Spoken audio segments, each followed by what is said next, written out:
2 months, 71 hours, and 142 deliveries. But in this video, I'm going to give you just one verdict based on the actual data of all of this dashing. Is DoorDash's Dasher Rewards program worth it? You know, DoorDash's Dasher Rewards program that just started with 3 marketplaces and expanded and expanded and expanded. It is now in so many marketplaces. So pay attention here. You probably have this. So if you hit certain metrics, you'll unlock certain perks, and we'll call it rewards here, like priority access to high paying offers. There's the silver, the gold, and the platinum level. You get more and more priority the higher up you go. You get advanced scheduling, you get VIP support, access to the large order catering program exclusively for that top platinum level. You get the ability to dash anytime. Some marketplaces might simply have the priority to dash anytime. And recently added discounts on DoorDash, a weekly 30% off discount. Here's what we're gonna do in this video. Number one, going over the strategy of what I thought was going to happen going into it in actuality, and then the pros and cons, surprises of what actually happened. Number two, of course, a detailed sit down of the actual numbers here, comparing the data as well, earn per offer, earn by time, which one at least made me more money statistically here. That should help you out. And number three, of course, an ultimate verdict, because this is a lot of effort. And should you go for any of these Dasher Rewards tiers? Okay, so let's talk about the strategy going in here, because literally the only thing that I really wanted was access to higher paying offers. I get the first tier on silver, more priority on gold, and then the highest priority on platinum. Now, when this program first came out, DoorDash said these high paying offers were typically $2+ a mile. They were sitting at that, I'd say, within the first month or so. But I'll tell you this, statistically, when I was out driving, I still saw they were $2+ a mile. So my strategy before that has always, really on any gig app, basically, it's what's called typically cherry picking. It's picking the best order for me, and you're gonna do the same thing. So when we talk about that, I want you to have the highest margin orders possible. It's the highest dollars to mile payout, how much am I getting paid per mile driven, and then the highest hourly payout as well. Here's what I needed to get the first tier, at least on silver. I needed a 50% acceptance rate, 90% completion rate, and a 4.5 customer rating. And that's kind of unheard of. How does that sound for you? Comment down below. Actually, this is what I'm curious about. What is your current acceptance rate? Comment that down below, because imagine it's like single digits. I bet some Dashers are. Again, feel free to comment. But I was hovering around 27% acceptance rate when I started this whole thing. So to go from imagine 15%, 20, 25% acceptance rate, basically doubling that, as many orders that I would need to accept to increase to 50%. And that's on the first level. Take a look here, 70% acceptance rate on that gold level, which in this screenshot, I was. 95% completion rate. That initially was 90%, and then it was increased at some time. Let me know what your marketplace is in the completion rate category. So that was my strategy going in. I just wanted access to the highest paying orders, because I was previously cherry picking, just taking the highest margin offers. But I did find I had some dead time, like I'm waiting around. And I made this point, and consider subscribing if you haven't subscribed. All I do here is help you make money, different side hustles. I initially commented, you are fourth in line with this new Dasher Rewards program, because there's the platinum Dashers that have the highest priority, and then gold Dashers that have the next priority, and then silver Dashers. And if you're not going for that, there you are, not qualified in the number 4 spot. So let's talk about driving. Let's hit the road here, and let me summarize what happened in those 2 months of dashing here in Pittsburgh, Pennsylvania. I dashed in the early AM. I dashed lunch. I dashed the dinner rush. Number one, the acceptance rate, starting at like 24%, whatever it was, getting that up to 50%. How hard or easy was that And did I lose money? Actually, for this, let's take a look at the actual numbers here. This is my earnings tracking spreadsheet. You can get a copy at yourdrivermike.com/tracking. You finish your shift, you come home, you basically punch in your info from your shift, and it's going to auto-calculate most everything for you. Look at the first few shifts here, specifically the gross revenue per hour. Just that. How much am I making per hour? $11.64. Okay, $16.50, $16.11, $11. My minimum to be happy basically is $20 an hour. Like 19, 18 is not ideal, but really I want at least $20 an hour. And my goal for you, channel wide, on any side hustle platform is $25 an hour, which nowadays is pretty difficult, but still, that is always the goal. So coming back to that acceptance rate, was it a surprise? No. I mean, did it hurt? Absolutely. I'm accepting orders that are $4, maybe 3.1 miles, $5, 3.9 miles. And I'll say, here's another surprise, 100%. Listen to this, drop a like on this video so far if you're getting value here, and comment if you've seen the same thing. On Earn Per Offer, I got so many shop and deliver, like 80 to 85% of all of my requests, at least here in Pittsburgh. This is why we're a team here. I'm one driver in Pittsburgh, but they were all shop and deliver. Dollar General, CVS, Walgreens, Target, PetSmart, I think a few others. And admittedly, they weren't like 15 plus items. Typically, they were 12 to 15 or less. A lot of the times, 1 to 5 items. But with the shop and deliver, it's the time in the store.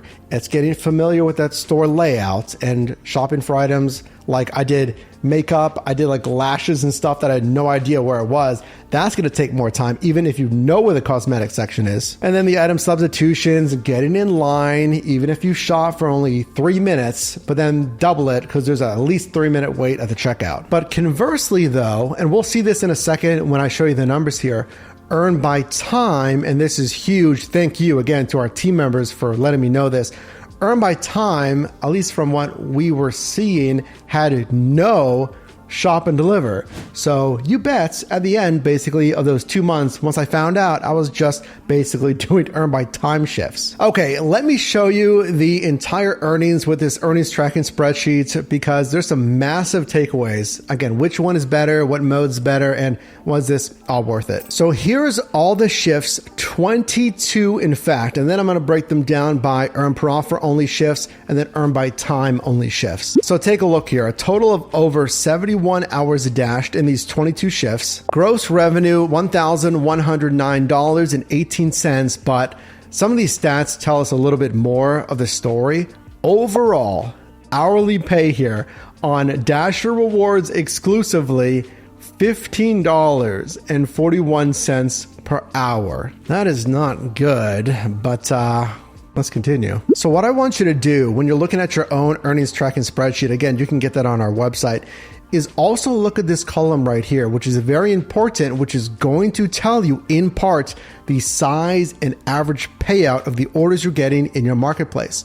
So this is average pay per trip. Now we want this to at least be $7 because there's two different strategies. There's the volume strategy, taking like $4 orders, just taking more of those low orders to get the hourly goal that you want, or taking less orders, less chance of things going wrong, less parking, less hopefully wait time, and just having higher dollar orders, doing less of those and making the same or more per hour. So here I did average $7.80 per offer, which was a little surprising. That's going to include everything, the base pay, the promotional pay, and tips. Doesn't matter to me. All of that together, I want at least $7. Now look at this. Another very important metric that I don't think is paid attention to enough, it's tip frequency. So how often are your customers tipping? I obviously want the highest number possible for you, and this will vary by city. It's going to vary by sub-marketplace, just the demographic, the customer, partly luck, but partly good customer service, especially if you're having hand-it-to-me deliveries. So an 83% tip frequency overall here. That's not bad. Now the average tip here, let's look at this next. $3.31. How do you feel about that? Comment down below. As an average tip, like you're doing all this dashing for 3 months, you're going to average $3.31. I'll let you type that down below here in a second. For me, I think that's a little low. Remember, This encompasses earn per offer and earn by time. We know because DoorDash says that tips may be, there usually are, less on earn by time. So it kind of eats into this, and you'll see this on the earn by time segment. What I've statistically seen on just, cherry picking is $4 to $5, typically kind of right in the middle of that for my average tip. The pay per mile here. So I want you to have a minimum of $1.75. $1 less, you're really not making any money and probably close to losing money there. $1.75 is our goal here. $2.12. Surprising, it's pretty good. So which one's better though? Earn per offer or earn by time? Because now there's peak pay for both. There's hourly peak pay on earn by time. There's per offer peak pay on earn per order. So what I did here is I just took out all the shifts that were only the certain respective earnings mode. Some of the shifts I mixed in both, but for this, I just want to look at only the earn per offer only shifts and then the earn by time only shifts. Things to pay attention here. First, on earn per offer, we have more hours because again, my initial kind of go at this, I was doing more earn per offer here, 47 hours. The gross earnings per hour here, $15.15. Also interesting to see here on my earn per offer shifts, I was averaging 6.3 assignments per shift. And that's with an average shift of about 3.25 hours. Average pay per trip, $7.61. Tip frequency, 91% of DoorDash customers on earn per offer left a tip. 91% with an average tip $3.48. Pay per mile $2.16. Now look at this on the earn by time only shifts. So here again, less hours here, 13 in total, but the gross revenue per hour is up slightly, $16.16 with slightly less assignments per shift. 6, that's at a similar average shift here, around 3.5 hours in this case. But look at this, that tip frequency, as I just told you, less tips expected from customers on earn by time per DoorDash, a 59.9% tip frequency compared to 91%. That is a huge difference. And then the average tip, $2.73. Compare that to the higher tip frequency and a higher average tip of earn per offer. But then this is probably the biggest takeaway of how you should strategize earn per offer and earn by time, because I saw this statistically shift after shift when I was doing earn by time here. The pay per mile is less. It's $1.65 versus $2+ that I had on earn per offer. Now keep in mind with earn per offer on Dasher Rewards, and this is another huge takeaway, so listen to this, you'll get the perk of higher paying offers, silver, gold, and platinum. You're not necessarily going to see that, at least at the time of filming this video, on earn by time. It just gives you the order card. There's no separate little indicator card that says, hey, you're getting this offer because you have silver, gold, or platinum status. You will have that priority on earn per offer. I got more pay on the per mile rates on earn per offer, but less per hour.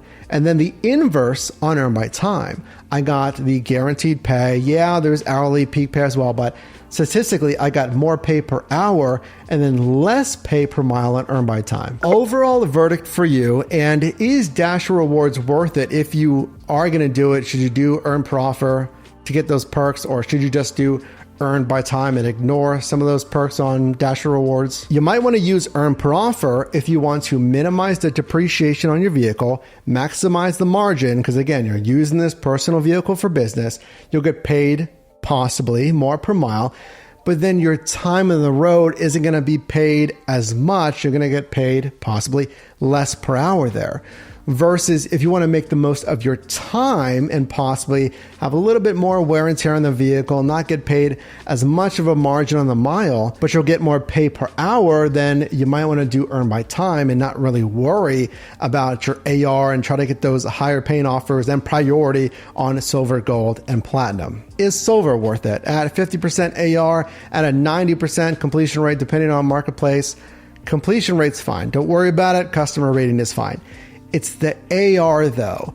It's the fact that you're going to have to answer taking the initial hit, getting from where you are to 50%, then getting tier 1 of priority is that going to be worth it? I'd say you could try it. It's going to take you a couple days, a week to increase that AR, depending on how much you dash.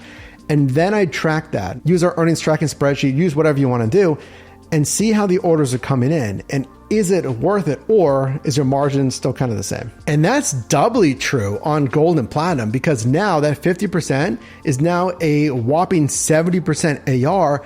And then for platinum especially, look, if you're a part-time dasher, I don't think platinum is necessarily for you. It didn't really work for me because it is constantly going to almost force you, politely will say push you, to keep dashing, to get 100 deliveries in the last rolling 30 days.